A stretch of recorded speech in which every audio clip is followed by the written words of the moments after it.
Hi,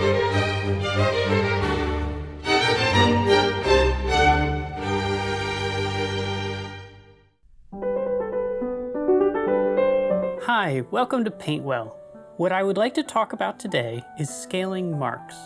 One of my favorite things in oil painting is the dividing line between paint and a representational image. I love it when you look at a painting and it looks like a perfectly rendered apple or face or hand or whatever. But then when you walk up to the painting, it breaks down into paint marks. It's just an abstract glob of paint. I just love that. Just one of the reasons why I love Rembrandt and Sargent and Frans Hals so much. It's also something that Vermeer does a lot. His paintings look so precise and perfect, but when you get up close to them, they break down and they're just dots and marks. So I want to take what would be a detail of a painting, something real tiny, just this little corner detail of a painting, and then I want to blow it up, keeping the marks to scale with the image. That means I want to take this brush that I used for a thumbnail and scale it up to this brush for the larger painting. So that's the experiment I want to work on today. Because my concentration is on brush marks, I'm going to mix my colors up as much as possible beforehand so that I can concentrate on making the mark and not mixing color. The colors I have laid out today are the colors we have listed in our supplies video.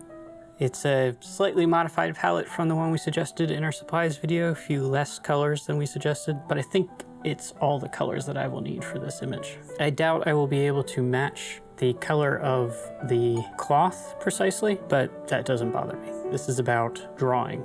Now that I have my rough colors, I'm going to lay out my drawing. And for that, I'm going to use burnt umber with a little bit of turpenoid.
This technique is called a wipeout because I was using a paper towel to wipe out the lights from the darks of the burnt umber. I kept it very rough because I only need the major shapes laid out. I don't want a lot of paint back here. So I tried to keep it fairly thin because I don't want it to influence my colors too much. I erred on the cool side for my colors because I knew I was going to use a burnt umber underpainting and it'll make them a little bit warmer. Okay. So next is to apply the color. So the idea of this painting is to paint it as though it were small, but I'm painting it life size. So to do that, I'm going to use larger size brushes. I have this filbert, it's about an inch, size 14 for Silverstone. And I also have this one. This is a Winton 12, and I've got this one. This is a Winton 10. And then I've got this. That is a Winton 8. This is as small as I want to go. I'm going to start with the background. There's a little bit of warmth in the background. I think I might try and capture that with some transparency.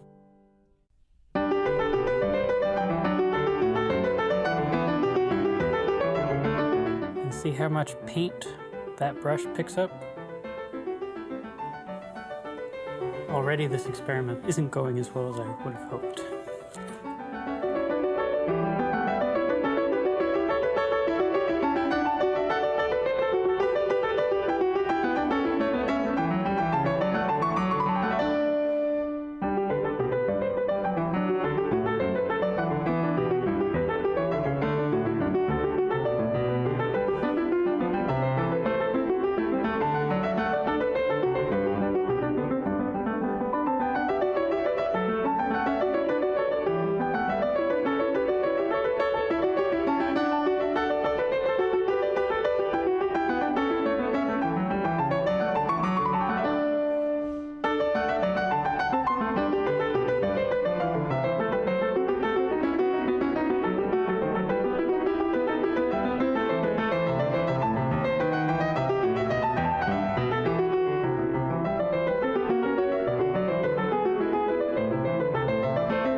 It's really difficult not to get into details.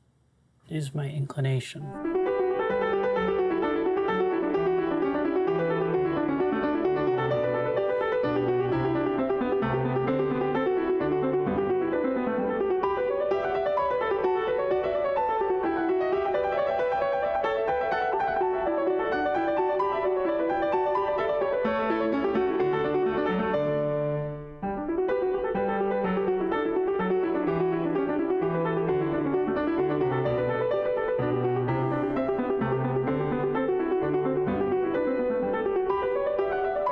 Painting more with texture than anything else at this point.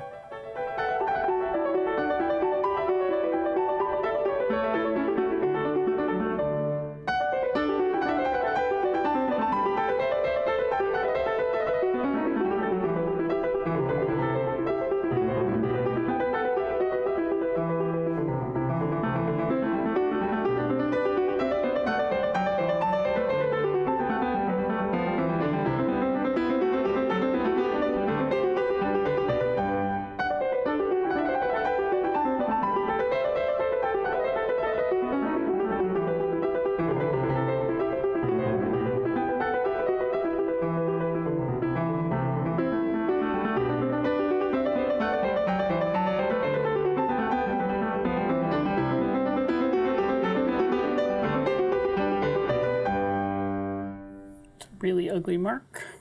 A little bit better.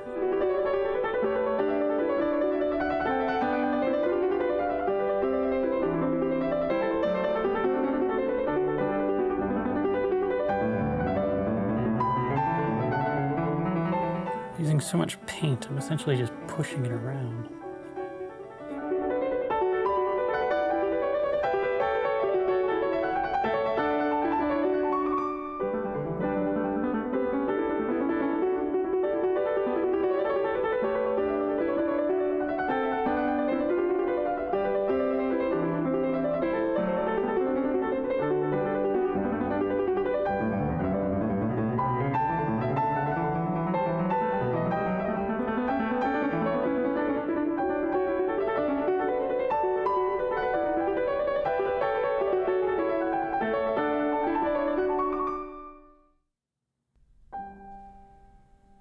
So that's it. I'm gonna call it finished. So it was an interesting experiment. When you scale it down to the size of the original little thumbnail, it's not too far off. If this were just a small part of a larger painting, I think it would be okay. It turned out about what I expected it to turn out like, so I would have liked it to look better as a painting. But I discovered a number of things along the way. I discovered that these big brushes take up far more paint than I expected, which I knew, but I just hadn't used them in a long time. The amount of paint on the paper just kept increasing, the need to put more and heavier paint on, which made it harder to get details, which was kind of good because I didn't want details. I wanted it to have the same level of detail as the thumbnail. And so in that regard, I think it's successful. I never expected this to turn out looking gorgeous, and it didn't. It was interesting from my point of view. Great thing about paint is experimenting, trying new things, trying different things. Even if it fails, I mean, so what? I lost some paint and a piece of paper. Big deal. And as far as all the rest of this paint, well, I can save it and use it in the next painting. Oil paint doesn't dry very quickly. I would call this a worthy experiment that didn't quite work. I'd like to try it again sometime. I might do it off camera instead of experimenting on camera. I hope you enjoyed this painting. I hope you might give this a try at home. I hope you might try similar experiments. I actually did enjoy it. I thought it was a lot of fun, even if it didn't turn out to be the best painting ever. Thanks for watching. I hope you found something useful in this. If you liked what you saw, give us a thumbs up and subscribe. If you have any questions, let us know in the comments. To see more, check out our Patreon. Have a great day. I hope you come back soon.